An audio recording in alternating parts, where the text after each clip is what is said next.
안녕하세요. 영어 강사 임재나입니다. 이번 영상에서는 홍익대학교 편입영어를 조금 엿볼 수 있는 시간이 될 것 같네요. 그죠? 최근 기출 문제들 가운데에서 좀 묵직한 독해지문 한 세트를 보려고 합니다.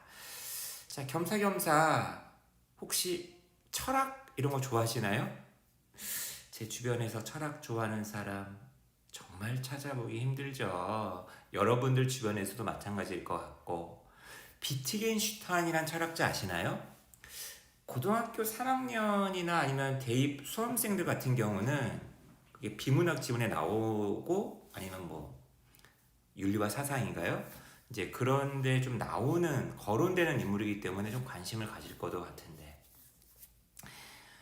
우리나라 사람들 중에서 뭐 비트겐슈타인의 언어 철학에 관심이 있는 사람이 몇 퍼센트가 되겠어요. 하지만 또 이제 그런 관심 있어 하는 분들은 또 이제 이런 영상이라도 좀 올려놓고 관련된 영어 지문 읽으면 얼마나 또 반가울까. 야, 정말 합리화하고 정당화하는 게 이렇게 힘들 줄은 모르겠습니다. 어쨌거나 이 지문을 한번 읽어볼 생각이에요. 홍익대학교 편입영어는 예전 문제들 좀 봐도 뭐 현상학이라든지 뭐 에머슨 미국의 사상가죠. 뭐 칸트 철학, 라이프니츠 철학 좀 지문들의 그 수준이 소재가 좀 높아요. 그런데 지문이 막 택도 없이 막 어렵거나 그런 게 아니라 아주 좀 적당하게 난이도가 좀 설정이 된 것 같고 문제를 좀 되게 공들여서 냈다. 그러니까 최근에 왜 숭실대학교 왜 지문에 대해서 제가 한마디 한 적 있잖아요.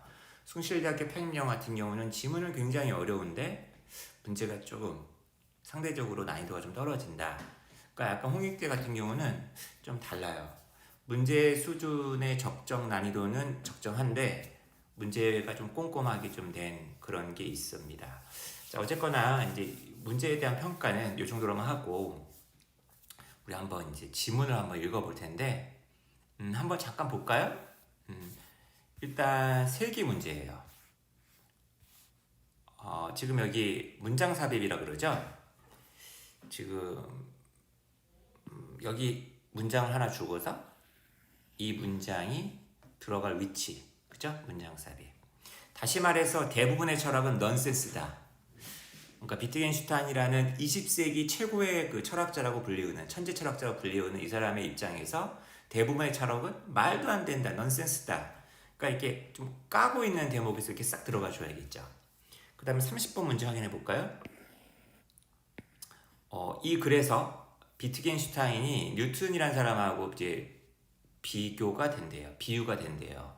어떤 점에 있어서 비유가 되느냐. 그죠? 두 사람 다 전부 다 지금 선택지 1번부터 4번까지가 both of them으로 시작을 하고 있네요. 그죠? 그 다음 31번 같은 경우는 일치 불일치 문제인데 비트겐슈타인의 그 생각에 가장 가까운 게 무엇이냐. 여기 4개를 주고서 이제 문제를 냈습니다. 여러분들 아직 지문을 안 읽어보신 분들이 많으실 텐데 지문 이거 다운로드 받으셔가지고요. 한번 쭉 읽어보시기 바라겠어요. 다운로드 받는 것도 싫다. 그러면 멈춤해 놓으시고 이걸 한번 쭉 한번 읽어보시면 좋을 것 같습니다. 뭐 아주 뭐 글이 길진 않네요. 그쵸? 좋아요. 저거 한번 같이 한번 읽어볼까요? 그리고 제가 이 지문을 검색을 해보니까 이코노미스트 요즘에 영어 공부하시는 분들이 이코노미스트라는 그 저널을 되게 많이 보잖아요. 거기서 이제 그 글을 출처가 이코노미스트예요. 그러니까 이코노미스트라는 잡지에서 요 정도 지문이 나오는구나. 이것도 한번 좀 경험해보는 시간이 될 수도 있을 것 같습니다. 공무원이나 그 편입 준비하시는 분들이 이코노미스트 많이 보시잖아요. 그죠? 자, 이제 철학의 세계로 한번 들어가 볼게요.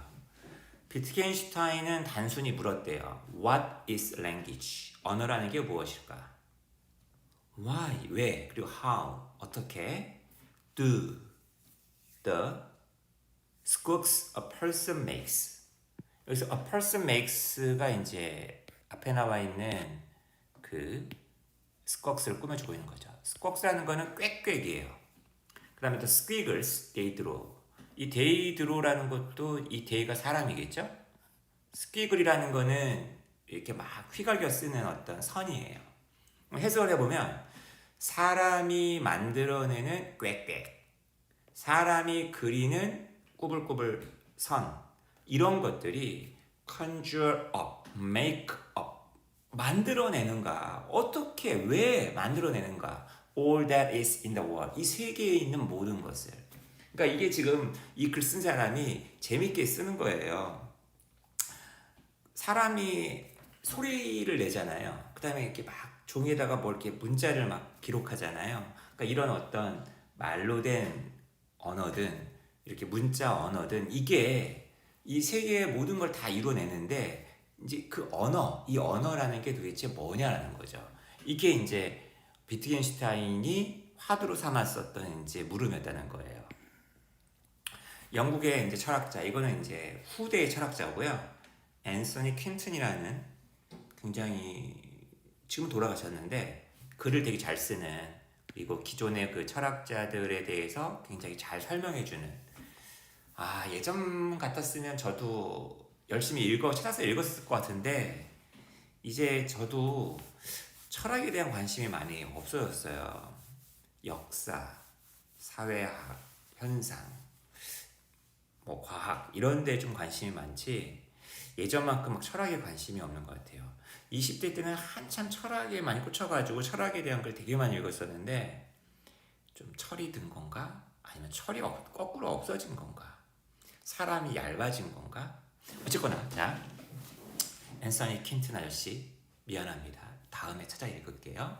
아무튼 앤서니 퀸튼이라는 영국의 철학자는 compare A to B, A를 B에 비유하다 혹은 A를 B와 비교하다. 이 비트겐슈타인의 본능을 아이작 뉴튼경의 본능에 비유했대요. 얘의 어떤 그 촉감하고 얘의 촉감하고 같은 거 아니야? 이런 얘기죠. 도대체 아이작 뉴튼이 누군데? Who had trouble to ask. 아주 힘들게 공들여서 물었던 사람이라는 거예요. Why stones fall to the ground? 왜 돌이 땅으로 떨어지는 거지? 다른 사람들은 신경도 안 쓰는데 보세요. When others had it in contempt, enough to say, they just do. 아니 돌들이 그냥 땅바닥으로 떨어지는 거는 원래 그런 거야 라고 그냥 말할 만큼 충분히 그냥 자족해하는, 만족해하는 대부분 사람들 다르잖아요. 근데 왜 그런 거지? 당연한 것에 대해서 이렇게 물음을 제기했잖아요. 그죠? 거꾸로 비트겐슈타인도 마찬가지라는 거야. 너무나 당연하게 우리가 언어 생활하는 거 당연한 거 아니야? 근데 이렇게 물었던 사람이었다는 거죠. 근본적인 걸 건드리는 사람이었다는 얘기예요. 뉴턴이나 비트겐슈타인이나. 비트겐슈타인의 어떤 그 대답은 그 자기가 묻고 자기가 답하는 거예요. 바로 언어에 대한 그림 이론이다. Picture Theory다. 이거 되게 유명한 이론이죠. 아주 깔끔하게 demonstration 보여주는 이론이었다는 거죠. The relation between words and the real world. 말과 언어와 실제 세계의 관계에 대해서. 이게 무슨 얘기냐? 비트겐슈타인은 이렇게 주장을 했대요. All meaningful thoughts that people have. 사람들이 가지고 있는 생각들 가운데에서 좀 의미가 있는 모든 생각들은 바로 그림의 배열이라는 거예요.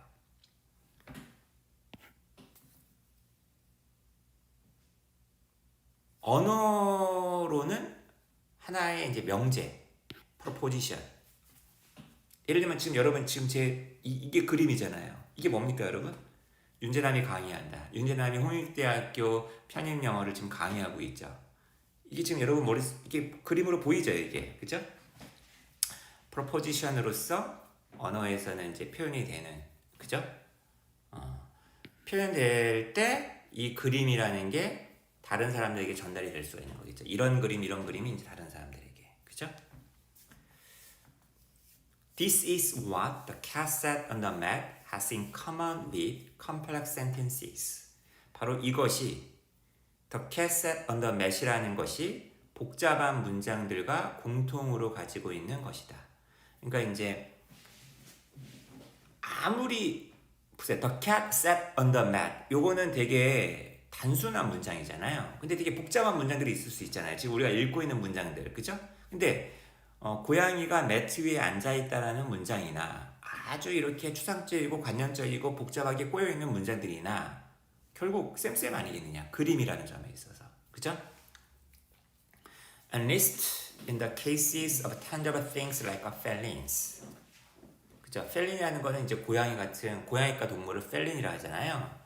고양이과 동물과 같은 아주 이렇게 딱 구체적인 tangi블한 그런 어떤 것들의 경우에서는 그게 되게 분명하게 보이죠. 딱 고양이 같은 경우에는 고양이가 매트 위에 앉아 있는 건 되게 쉽게 그림으로 그려지는 거고 제가 지금 여기서 설명하고 있는 문장들은 딱 떨어지진 않잖아요. 그죠?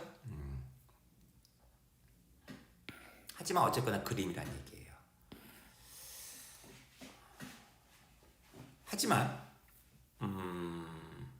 굉장히 너무나 당연하게 보이는 거겠지만 비트겐슈타인의 이런 이론은 was breaking new ground. 새로운 땅을 열고 있는 것이었다. 굉장히 신박한 어떤 생각이었다는 거예요. The idea came to him as he read a report about a court case involving a car crash. 비트겐슈타인이 이렇게 그림으로써 이렇게 언어를 갖다가 이렇게 설명하는 이런 생각을 얻게 된 아이디어는 그에게 들었다는 거야. 마치 뉴턴이 그런 실제가 아니라고 하지만 자기가 벤치에 앉아 있을 때 나무에서 사과가 똑 떨어졌을 때 그 중력, 만류력 요걸 갖다가 이렇게 정립하게 되었다라는 것처럼 이런 비트겐슈타인의 이론이 그에게 딱 언제 왔냐? 그가 어떤 법정 사건에 관한 보고서를 읽었을 때 왔다는 거예요. 근데 무엇에 관한 법정 사건이었냐면은 자동차 어떤 충돌 사건, 그죠? Learning that a lawyer had used toy cars and dolls. 당연히 그 법정에서 변호사가 변론을 쓸 때 아니면 그 법정에서 이제 변론을 할 때 재판장이라든지 아니면 주어리들 앞에서 이게 설명을 했을 거 아니에요. 장난감 자동차들이 이렇게 옵니다. 사람을 미끄러져서 쳤습니다. 당연히 이제 장난감 자동차하고 인형을 갖고 막 설명을 했을 거 아니야. 변호사가 토이 카즈와 돌즈를 가지고 이용을 했겠죠. 뭐를 설명하는데?